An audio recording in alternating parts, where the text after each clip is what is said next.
So as a coach, I get the question quite a bit from teachers as to what does good phonics instruction look like specific to the explicit phonics lesson sequence. So I took the opportunity to be recorded in a first grade classroom so that we could go through that sequence and model that lesson so that you all can enjoy watching that video with me and go on that learning process together.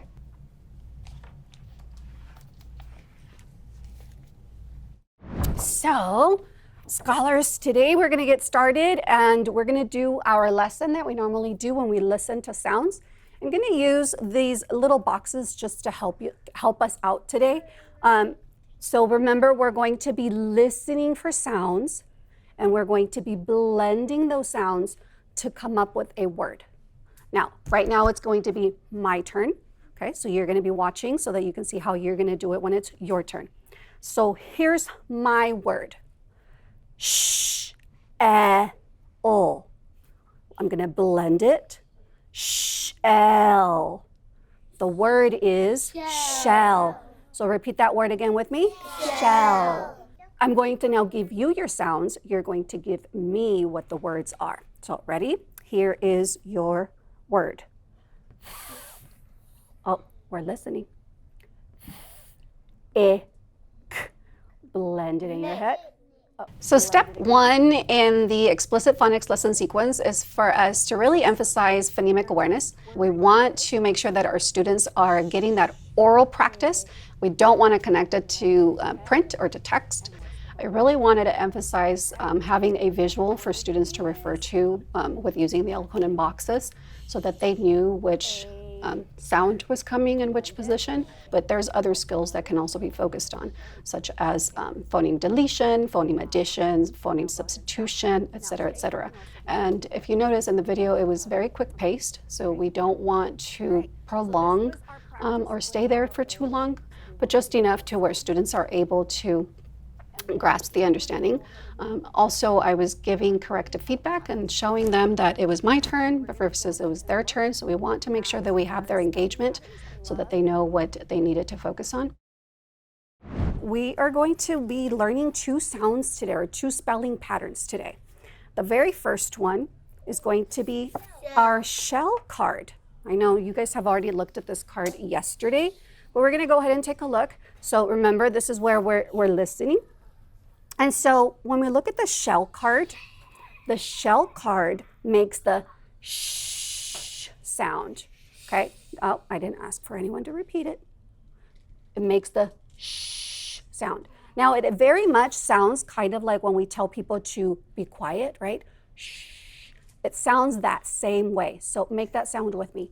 Shh. All right. Now, when we look at the sh sound, it is spelled with the SH spelling pattern.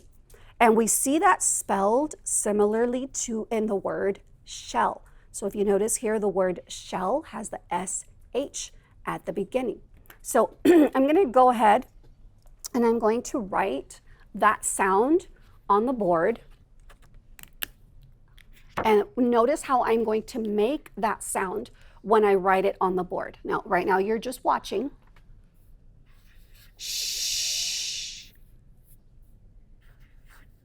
Shh. Shh. Now you're going to do it with me. So you're going to make the sound as I write the spelling. Awesome. Try one more time. And one last time.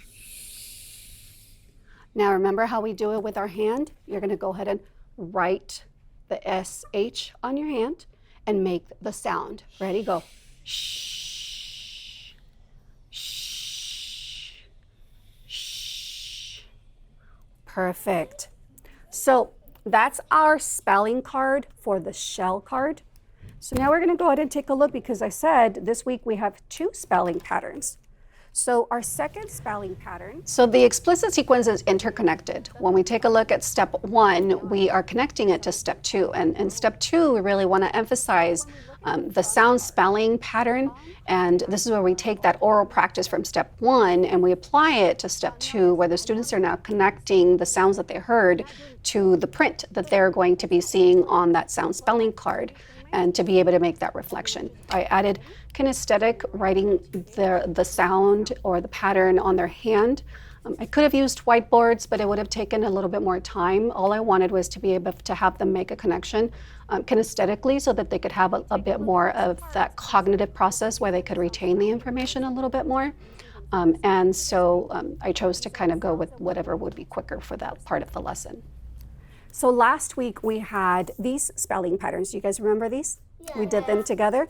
So we're just going to quickly review these because it still helps us. We might still see them in our stories this week. Yeah. So remember, we're just going to do the spelling, the sound, and then the spelling pattern. So what sound is this? Oh, just the last sk, the esk. And how do we spell sk? S-K. Awesome. Now, what sound does this make? Nd. And how do we spell the nd? N-D. Good job.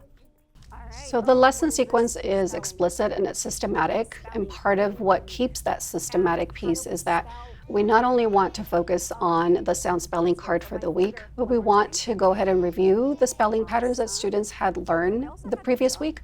Because when they get to the decodable text, many of the times that spelling pattern will also come up, or patterns. In this case, in the video, there were several patterns that showed up the previous week. And so I knew that they were going to come up in the decodable text that we were going to see. So it's always important to come back and review those sounds and patterns that they have seen the week before, along with the week's focus as well. N-T.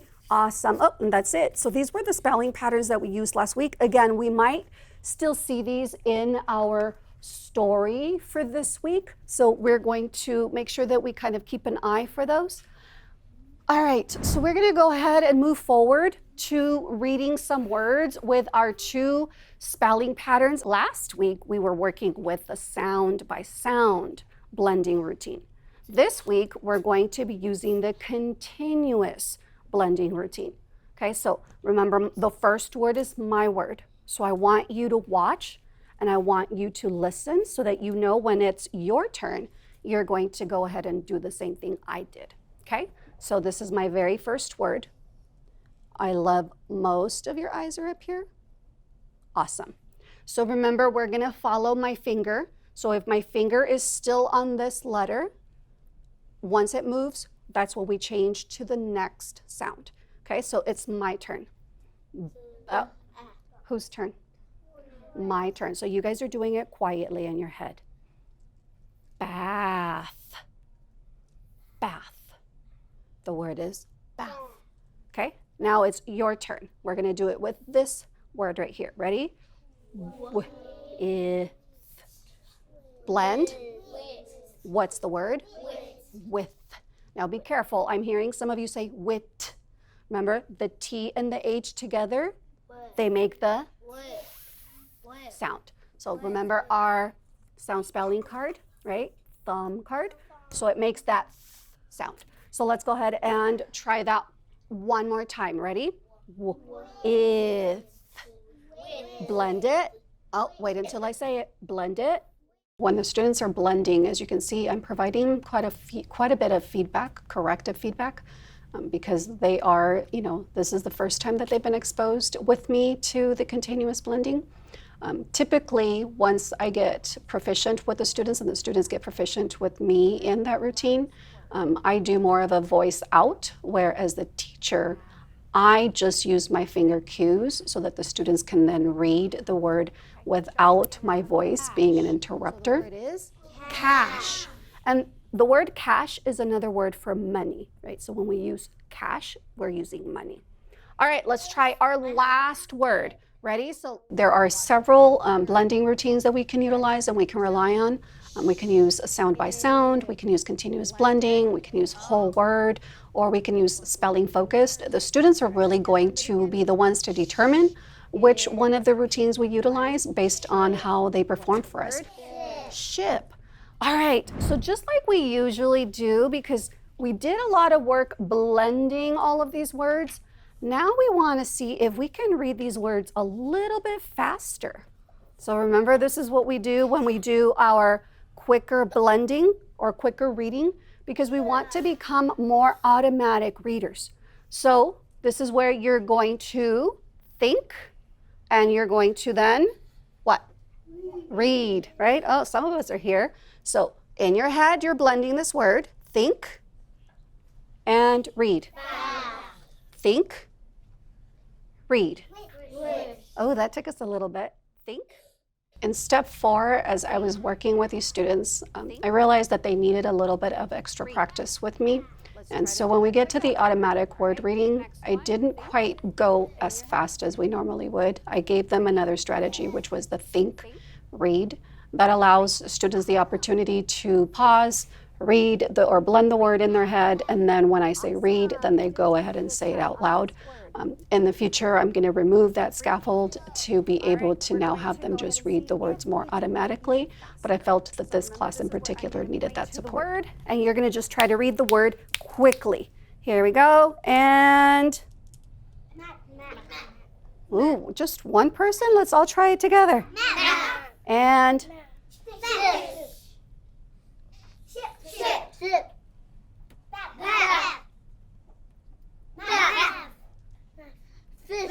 oh, I tricked you. You thought I was going to go with fish. What was this? Shop. Awesome. Now, when we go read our story, our decodable reader, we're going to come across some of these words, but we're also going to come across our high frequency words. So we're going to go ahead and also practice reading our high frequency words quickly.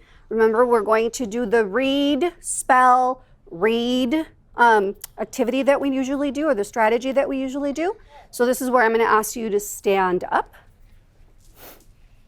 Remember, this is where we're going to punch spell our words. Here's our first word. I'm putting it up here in the air so we can see it. And the word is want. Say the word want and spell it. W-A.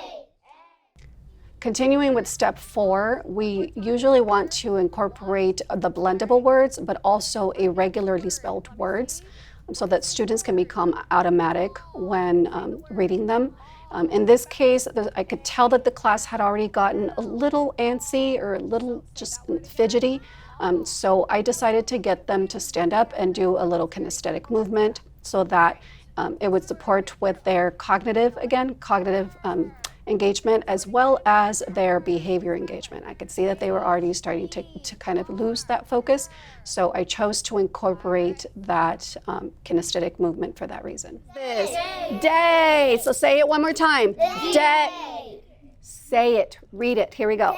Day. Spell it. D-A-Y. Day. Awesome. So we want to be really good at reading both our high frequency words and also our decodable words, because we are going to now be moving on to our decodable reader. All right. If you have your story, you are reading. Oh, I love the way that Alana already knows what she should be doing. You are using a whisper voice to read your story. Remember, if Miss Mondragon comes to you, that means I want you to read loud enough so I can hear you.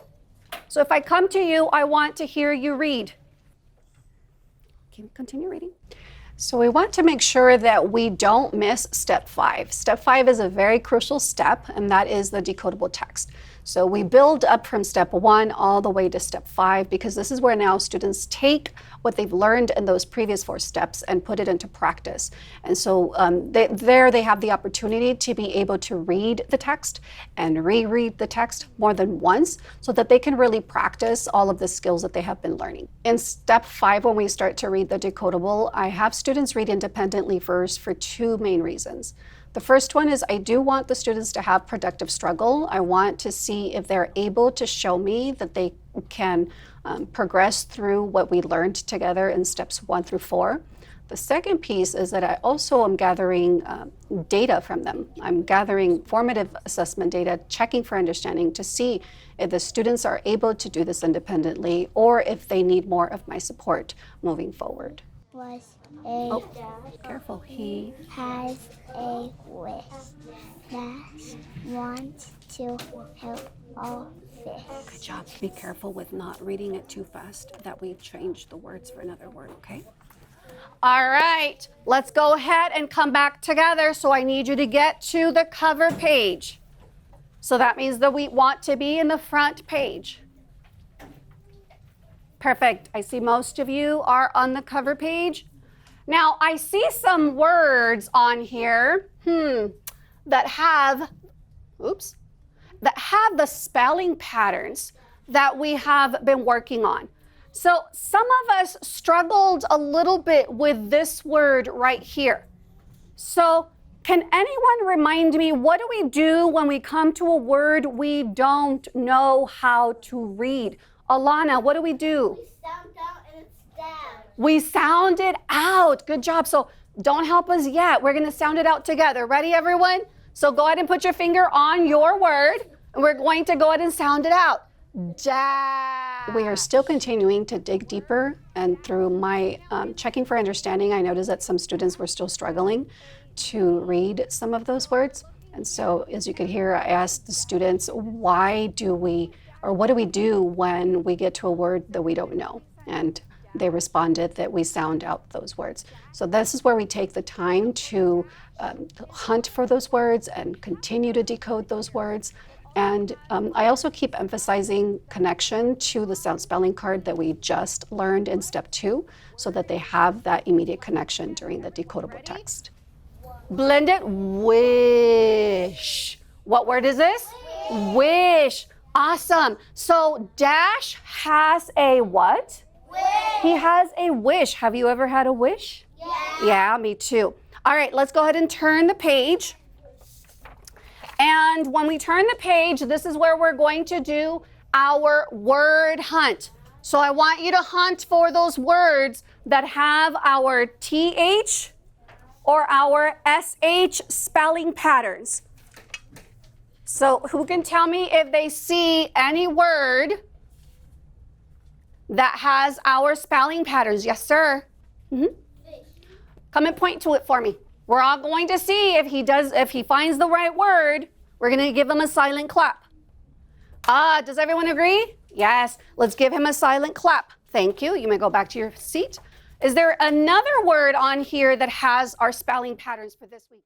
All right. I want you to go ahead and take a little bit of time to read with your neighbor partner. So from here, go ahead and read with your neighbor partner so that you can practice. In wrapping up step 5, I move on to the step where students get to read together with a partner.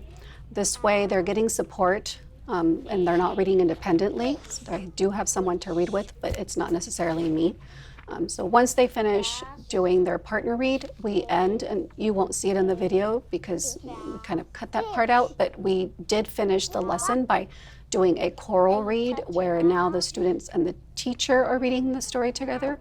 We just want to be mindful that my voice, the teacher's voice, is less loud than the students so that we can continue to listen to them read and continue to gather that checking for understanding.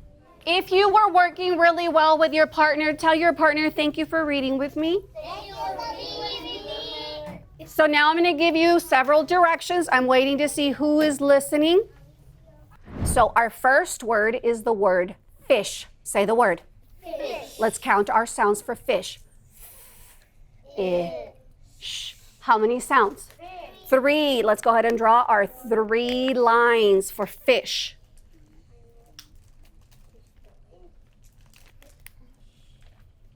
We're going to do this one together, and then remember, I'm always going to let you do the ones by yourself. So right now, you're not doing this on your own. So we're doing the 3 together. So what's the first sound we hear in the word fish? What letter spells that sound? F. Go ahead and write that letter. Fish. What's the next sound we hear? I. Good job. Only one time, remember? I. What letter spells that sound? I. Oh, fish. What's the last sound we hear? Oh, sound. Sound. Sound. So in the last step, step 6, this is where we really want to take what students learned in steps 1 through 5, and we really take those sounds and we connect them now to print. So in this case, we're doing the sound by sound dictation routine, where, as you can see, I start by modeling for them how they can take the sounds, count them, and then build the word. We do it together. Okay? All right, show me your perfect. Perfect, perfect. So remember, we want to keep the SH together. All right, put them back on your laps. We're going to erase very quickly. 5, 4, 3, 2, 1, and 0. We're ready for the next word. Students are going to really apply their learning to word work, that encoding and that decoding process that happens where they take those sounds and they apply it to print. There's a variety of strategies or skills that we can utilize to get us through the encoding and decoding. How many sounds? 3. Go ahead and draw your lines for your 3 sounds. All right, check your word. Check your word to see if you have what I have, which again, most of you had it. So if you spelled ship correctly, give yourselves another pat on the back. Awesome, I know. Some of you got more than 2 pats. We're going to be wrapping up our lesson for today. So remember, we're going to continue practicing these sounds the rest of this week. We're going to go ahead and return back to our seats with the voice level 0 and put our folders away. In 5. So now that we went through this journey together of watching the Explicit Phonics lesson sequence, just a few things to remember is that pacing is crucial. We want to make sure that it's not too fast, not too slow, because that will support your students, your learners in maintaining that cognitive engagement. The second thing to remember is that we want to maintain clear signaling and a clear process of the routine, following that gradual release of responsibilities so that we can allow the students to maintain not only the engagement piece in the cognitive engagement, but also in the behavioral. Because once students get out of that clear routine, then that's when we start to lose their learning.